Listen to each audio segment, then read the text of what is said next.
Hello बच्चों, क्या हाल चाल, कैसे हैं आप लोग। क्या हो रहा है? पढ़ाई हो रही है? पढ़ते रहिए क्योंकि एग्जाम वगैरह आ रहा है। थोड़ा थोड़ा पढ़ते रहेंगे तो काफ़ी मदद मिलेगा। चलिए आइए शुरू करते हैं आज कंपनी लॉ। आज का सब्जेक्ट है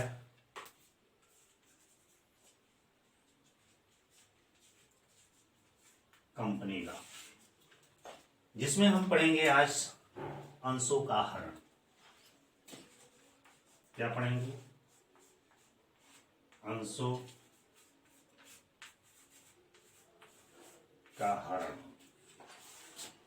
फॉरफिटेड शेयर।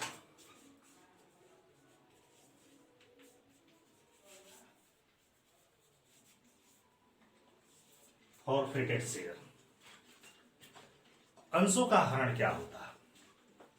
पीछे के वीडियो में बताए थे कि जब कंपनी, पीछे के वीडियो में आपको बताए थे कि जब कोई कंपनी अपने अंशों को जारी करती है तो जारी करने के बाद से वह 4 तरीके से याचनाएं करती है। माने 4 इंस्टॉलमेंट में वो पैसा वसूल करती है। 2 तरीके से वसूल करती है, एक तो वन टाइम पेमेंट और एक इंस्टॉलमेंट सिस्टम।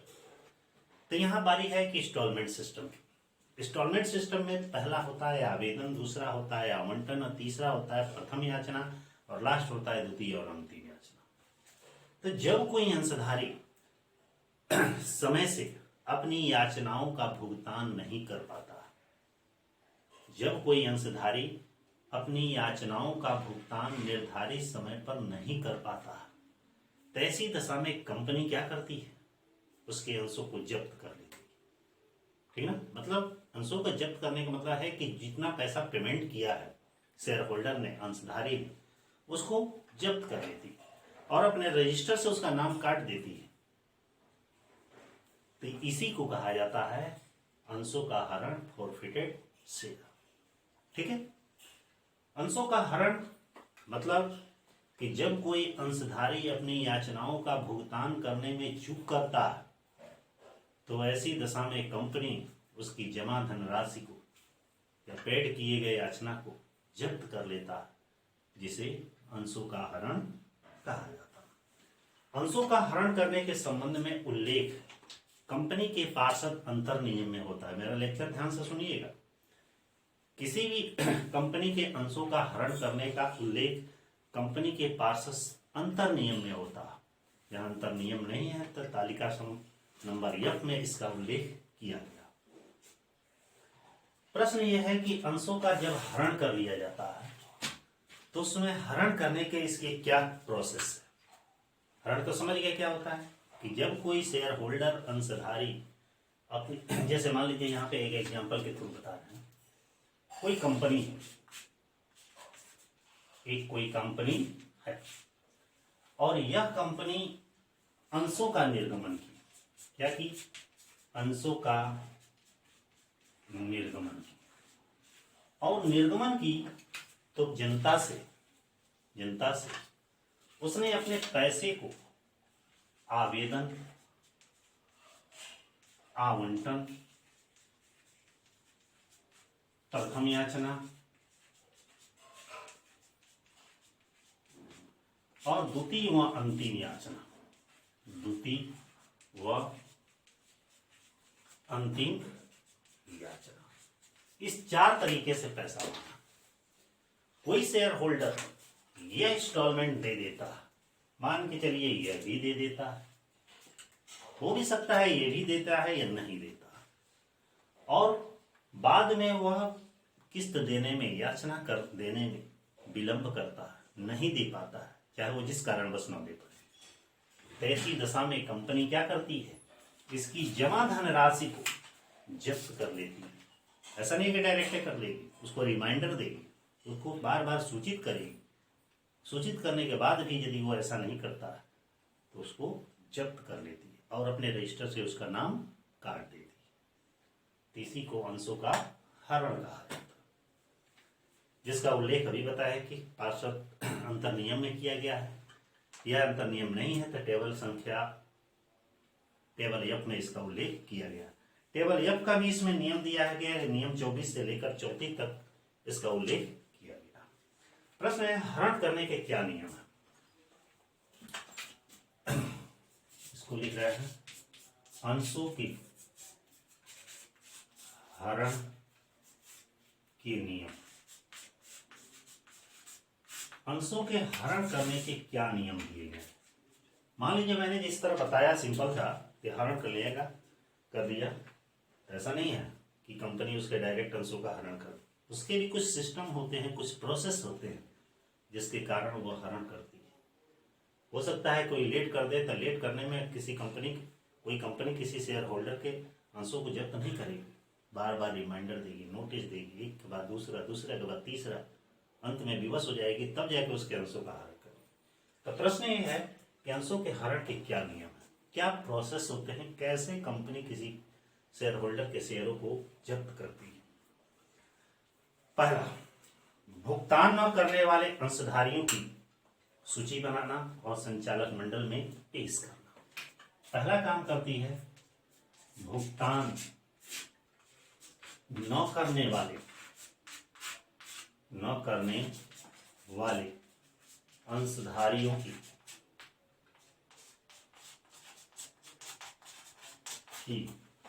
सूची बनाना व संचालक मंडल में पेश करना। इसका मतलब होता है कि कंपनी यह देखती है कि कितने हमारे शेयर होल्डर्स हैं। कंपनी यह देखती है कि कितने हमारे शेयर होल्डर्स हैं जो समय से पैसा पेमेंट नहीं कर रहा है, अर्थात अपनी याचना टाइम टू टाइम नहीं दे रहा, तो वह उसका लिस्ट तैयार करती है। और सारा लिस्ट तैयार करके इतने लोग हैं, 10, 20, 50, 100 लोग हैं जो निर्धारित समय पर क्या याचनाओं का पेमेंट नहीं कर रहे हैं, किस्त अपना नहीं दे रहे हैं, तो उनकी लिस्ट बनाती है। और लिस्ट बनाने के बाद बोर्ड ऑफ डायरेक्टर के सामने पेश करती है कि भाई ये है जो पैसा टाइम टू टाइम पेमेंट नहीं कर रहा है। तो पहला प्रोसेस। दूसरे प्रोसेस में आता है भुगतान न करने वालों के पास सूचना भेजना। इसका मतलब है कि जब बोर्ड ऑफ डायरेक्टर के सामने लिस्ट पेश करती है तो वहां पे क्या होता है कि जितने लोग पेमेंट नहीं किए हैं, टाइम से किस्त इंस्टॉलमेंट जमा नहीं कर रहे हैं, याचना नहीं दे रहे हैं, तो उनके पास आप सूचित करिए, मतलब एक रिमाइंडर भेजिए, भाई आपका बाकी है, जल्दी से लाकर पेमेंट कर दो। ठीक है, उनके पास सूचना भेजी जाती है ताकि हो सकता है भूल गया हो, कहीं बिजी हो, किसी अन्य काम में हो, तो सूचना इन्फॉर्म उनको किया जाता है। इसके बाद भी यदि वो नहीं सुनता, कौन, शेयर होल्डर, तो उसको हरण करने की चेतावनी दी जाती है। अंशों को हरण करने की चेतावनी दी। मान लीजिए कि कोई शेयर होल्डर है, निर्धारित समय पर इंस्टॉलमेंट अर्थात याचना जमा नहीं किया, तो रिमाइंडर भेज दिए कि भाई आपका बाकी है, जल्दी से जल्दी आके जमा करो।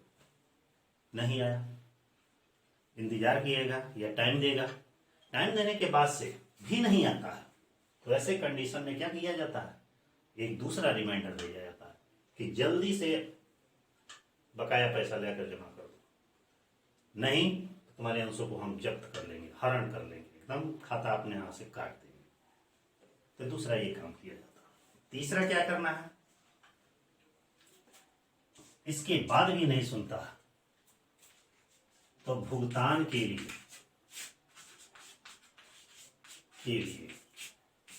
एक और सूचना भेजी जाती है, और सूचना भेजी जाती कि भाई क्या कर रहे हो, क्यों नहीं भेज रहे हो, अब तुम लास्ट है, अब इसके बाद हम नहीं बात करेंगे। ठीक है, फिर भी वो नहीं सुनता है, शेयर होल्डर नहीं अपना निर्धारित समय पर याचना देता है, तब क्या किया जाता है, तब हरण के संबंध में संबंध में संचालक के पास यानी डायरेक्टर के पास सूचना दी जाती है। सूचना दी जाती है। इसका मतलब यह है कि जब 3 लेटर देने के बाद भी वो नहीं सुनता, फिर लिस्ट तैयार करके डायरेक्टर के पास सौंपा जाता है कि भाई ये देखो, ये सुन नहीं रहे हैं, मतलब ये सुन नहीं रहे मेरी बात, बार बार सूचना देने के बाद भी कोई जवाब नहीं है। तो अपना डायरेक्टर समझेंगे, तो ये डायरेक्टर के पास इन्फॉर्म किया जाता है कि हरण के संबंध में आप क्या कह रहे हैं। उसके बाद से इसके बाद क्या होता है, हरण की सूचना अंशधारियों के पास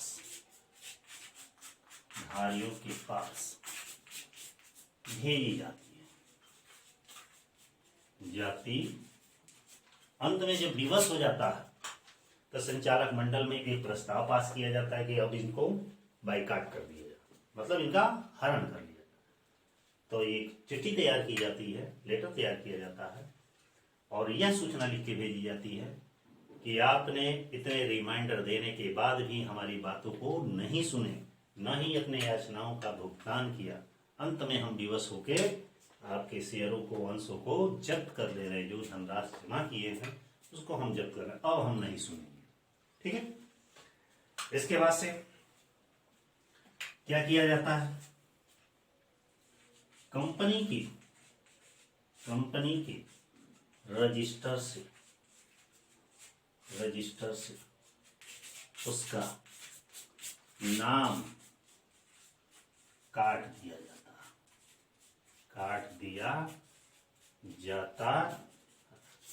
जब किसी अंशधारी के अंशों को जब्त कर दिया जाता है तो ऐसी दशा में कंपनी क्या करती है, अपने रजिस्टर से उसका नाम काट देती है, कहते जाओ खत्म। और अंत में क्या किया जाता है, हरण की लिखित सूचना दी जाती है।